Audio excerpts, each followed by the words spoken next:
ঘর নির্মাণ কিভাবে করবেন, কি খাবার খাওয়াবেন, কতটুকু খাবার খাওয়াবেন এবং ভ্যাকসিনগুলাই ধাপে ধাপে কিভাবে দিবেন। অ্যান্ড্রোসিন প্রয়োগ করে থাকি 1 মিলি 1 লিটারে, রেনা সি আমরা ব্যবহার করে থাকি 3 লিটারে 1 গ্রাম।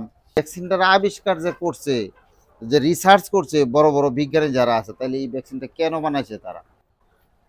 সুপ্রিয় খামারি বিন্দু, আসসালামু আলাইকুম। কেমন আছেন সবাই? আশা করি সকলেই ভালো আছেন। আমি আলহামদুলিল্লাহ ভালো আছি।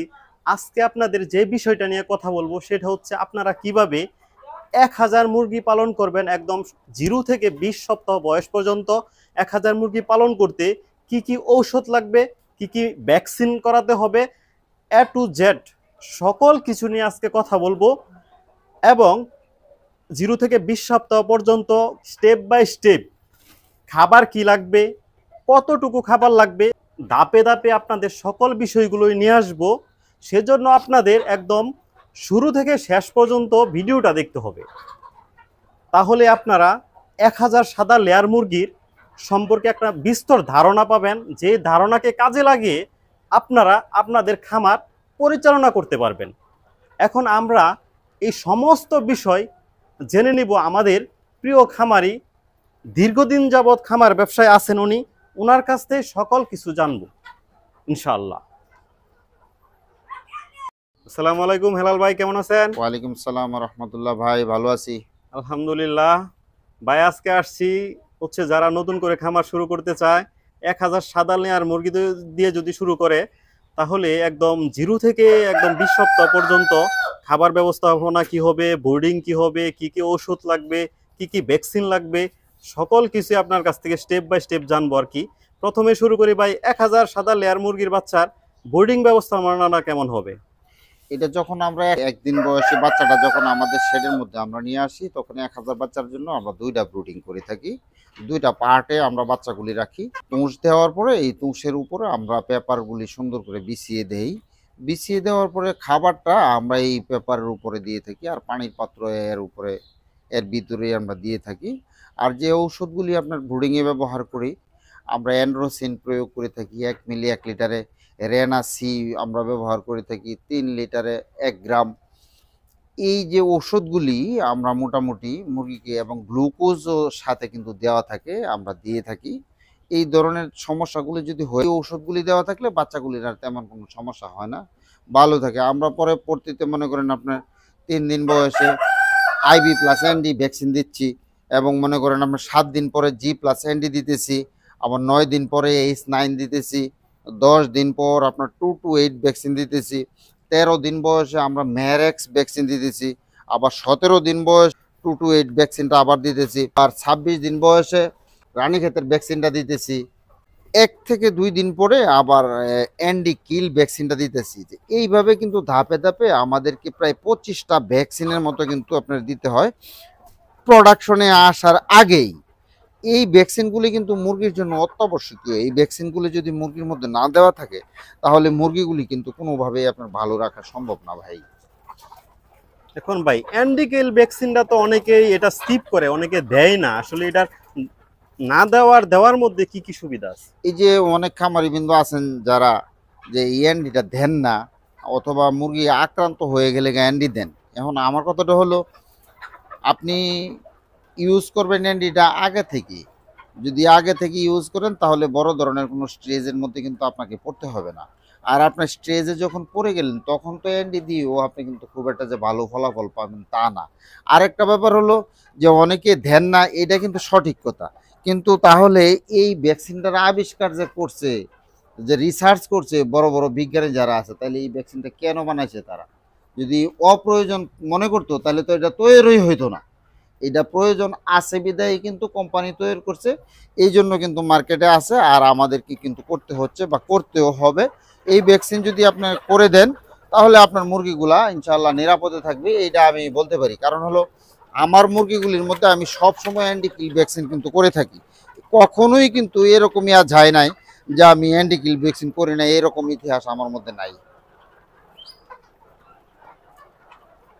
এখন ভাই আমরা দেখছি ইতিপূর্বে খামারিরা অনেক বড় মানে লসের সম্মুখীন হয়েছে যে বার্ড ফ্লুটার জন্য। এই বার্ড ফ্লুর ভ্যাকসিন এখন কতটা কার্যকর? বার্ড ফ্লু ভ্যাকসিন ভাই আমাদের দেশে বার্ড ফ্লু আছে, আপনার কোরাইজাও আছে, আবার ফাউল কলেরাও আছে, আবার রানীক্ষেতের সমস্যাও আছে। তো আপনার নিরাপত্তার স্বার্থে, আমার নিরাপত্তার স্বার্থে সকল ধরনের ভ্যাকসিনগুলি আমাদেরকে কিন্তু ব্যবহার করতে হবে। কোনো ভ্যাকসিনেই কিন্তু ছোট করে দেখার মতো কোনো অবকাশ নাই। কারণ হলো কখন আপনার পা পিচ্ছিল হয়ে যে আপনি পড়ে যান, এটা কিন্তু আপনিও জানেন না। তেমনি ব্যবসা থেকে কখন যে আপনি ছিটকে পড়ে যান, এটা কিন্তু আপনি নিজেও বলতে পারবেন না। এই জন্য ভাই, নিজেকে সুরক্ষিত রাখার জন্য এবং আপনার পোলট্রি খামার অথবা আপনার ব্যবসার পুঁজিটাকে ঠিক রাখার জন্য আপনার আপনাকে কিন্তু তখন এই সকল ধরনের ভ্যাকসিনগুলো কিন্তু করতে হবে। এই ধরনের ভ্যাকসিন না দেওয়া থাকলে তো আপনাদের এই সমস্যা। তো এই ভ্যাকসিনগুলি প্রিয় খামারিবৃন্দ আপনারা যারা আছেন, আমি আপনাদের কাছে উদারত আহ্বান জানাবো, অবশ্যই এই ধরনের ভ্যাকসিনগুলি আপনারা অবশ্যই মুরগির মধ্যে পুশ করবেন, তাহলে নিজে সুরক্ষিত থাকতে পারবেন এবং আপনার পুঁজিটাও সুরক্ষিত থাকবে ইনশাল্লাহ, বলে এইটা আমি আশা করি আর কি, বা আশাবাদী। এখন বিষয় হচ্ছে যেটা, জিরু বাচ্চাটা শুরু করে কত সপ্তাহ পর্যন্ত খাবারের যেই ধাপগুলাই, প্রথম ধাপে কোন খাবারটা, দ্বিতীয় ধাপে কোনটা, তৃতীয় ধাপে কোনটা, এটা যদি একটু বলতেন। একদিন বয়সের বাচ্চা যখন আমরা শেডের মধ্যে আনি, তখন প্রি স্টার্টার একটা খাবার আছে, এটা 5-7 দিন পর্যন্ত আমরা ব্যবহার করি। প্রি স্টার্টারের পরে লেয়ার স্টার্টার আছে, এটা আমরা 10 সপ্তাহ পর্যন্ত ব্যবহার করে থাকি। আর 10 সপ্তাহ বয়স থেকে আমরা লেয়ার গ্রোয়ার যে ফিডটা আছে, এই ফিডটা ব্যবহার করে থাকি।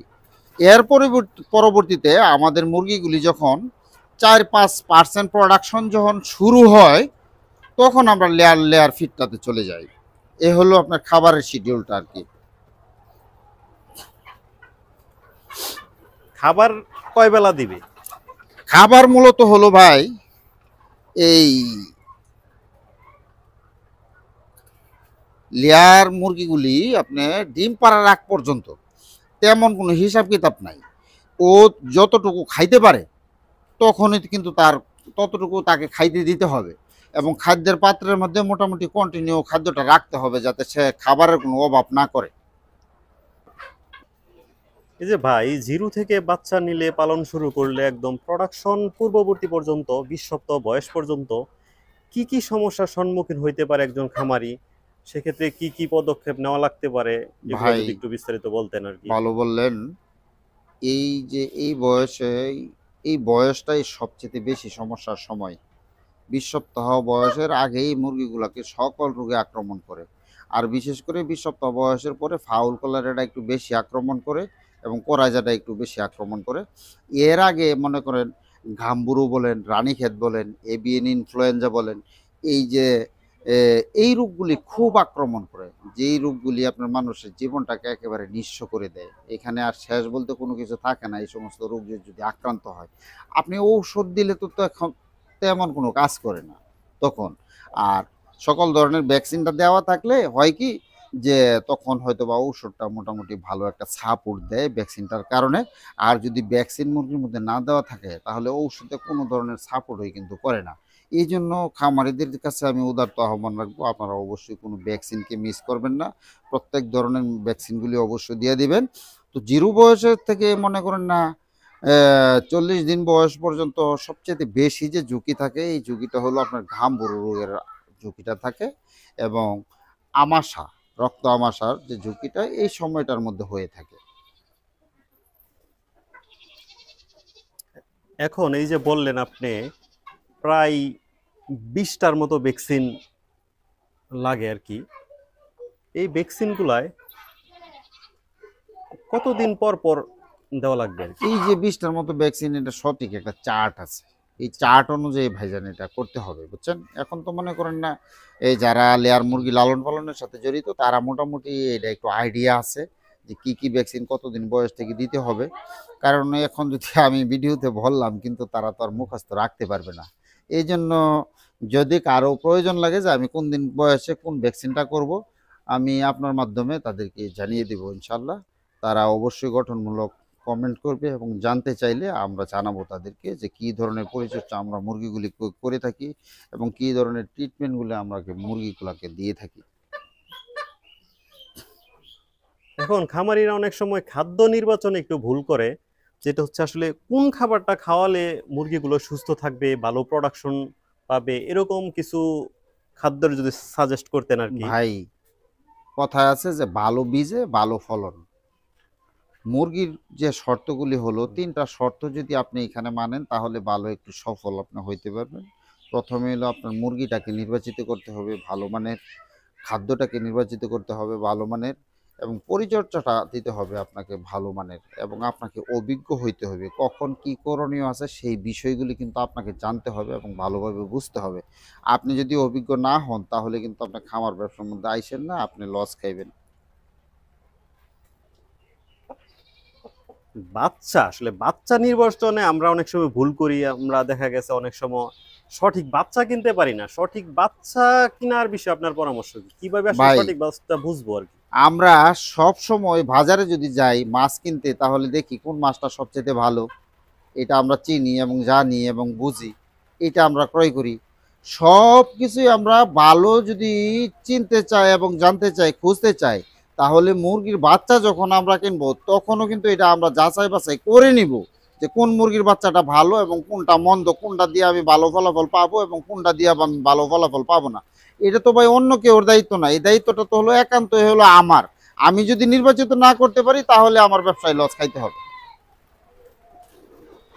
তাহলে বিষয় হলো খামারিদের যে বিষয়গুলো মাথায় রাখতে হবে সেগুলো হচ্ছে একদম ৩টা যে ধাপ বললেন, যে হুম ৩টা বিষয় অবশ্যই মাথায় রাখতে হবে। সেটা হচ্ছে ভালো বাচ্চা সিলেক্ট করতে হবে, তারপর হুম হচ্ছে হুম খাবার, এবং হচ্ছে আর একটা ৩ নাম্বার বিষয়টা যেন কি ভাই বললেন? অভিজ্ঞতা, অভিজ্ঞতা, পরিচর্যা। পরিচর্যা। এই বিষয়গুলো লাগবে আপনার সফল হইতে হলে। সবার প্রথমে লাগবে হচ্ছে আপনার একটা বাস্তব অভিজ্ঞতা, আপনার একটা প্রশিক্ষণ লাগবে, আপনার ভালো বাচ্চা নির্ণয় করতে হবে, ভালো বাচ্চা কিনতে হবে, তারপর হচ্ছে ভালো কোম্পানির খাবার খাওয়াতে হবে বাচ্চাকে, তারপর হচ্ছে সকল ভ্যাকসিন চার্ট অনুযায়ী দিতে হবে, এবং হচ্ছে আপনার পরিচর্যাটা যেটা করতে হবে, নিবিড় পর্যবেক্ষণে আপনার মুরগিগুলোকে বড় করতে হবে। এই হচ্ছে সফল হওয়ার। তো দর্শক, আপনারা তো বিস্তারিত হেলাল বাইকার্স থেকেই জানলেন যে আপনার একদম জিরো থেকে শুরু করে প্রোডাকশন পর্যন্ত আপনার কি কি পদক্ষেপ নিতে হবে, বাচ্চা কিভাবে পালন করতে হবে, বোর্ডিং ব্যবস্থাপনা কি হবে, ঘর নির্মাণ কিভাবে করবেন, কি খাবার খাওয়াবেন, কতটুকু খাবার খাওয়াবেন, এবং ভ্যাকসিনগুলাই ধাপে ধাপে কিভাবে দিবেন। আশা করি যদি আপনি এই বিষয়গুলা আপনি একদম নিজের মধ্যে নেন, সব বিষয়গুলো যদি আপনি কন্টিনিউ করেন আপনার খামারে, তাহলে আপনি লসের সম্মুখীন হবেন না ইনশাল্লাহ। আশা করা যায় আপনি একটা ভালো ফলাফল পাবেন। এখন সর্বোপরি বিষয় যেটা হচ্ছে সেটা হচ্ছে আপনার খামার একটা লাভজনক ব্যবসা আমরা জানি, কিন্তু এখানে অনেকে লস খায়, এজন্য অনেকে ভয় পায়, খামার ব্যবসা আসতে চায় না। কিন্তু এখানে আসলে ভয়ের কিছু নাই ভাই। যেটা বললো, আপনি যদি সঠিকভাবে সঠিক নিয়ম কানুন মেনে খামার পরিচালনা করেন তাহলে সফল হবেন। এই হচ্ছে বিষয়। এখন দর্শক, আমাদের যে তথ্যগুলো দিলাম এখানে ভুল ভ্রান্তি থাকতে পারে, সেগুলো নিয়ে আপনারা গঠনমূলক আলোচনা করতে পারবেন, সমালোচনা করতে পারবেন, কমেন্টসে জানাবেন আমাদের ভুলভ্রান্তিগুলো এবং আমাদেরকে ধরায়া দিবেন। ইনশাল্লাহ আমরা পরবর্তী প্রতিবেদনে এই সব বিষয় নিয়ে আবার সংশোধনমূলক আলোচনা করব। সকলেই ভালো থাকবেন, সুস্থ থাকবেন, আপনাদের খামার সুন্দর এবং সফল হোক। ধন্যবাদ সবাইকে। আসসালামু আলাইকুম।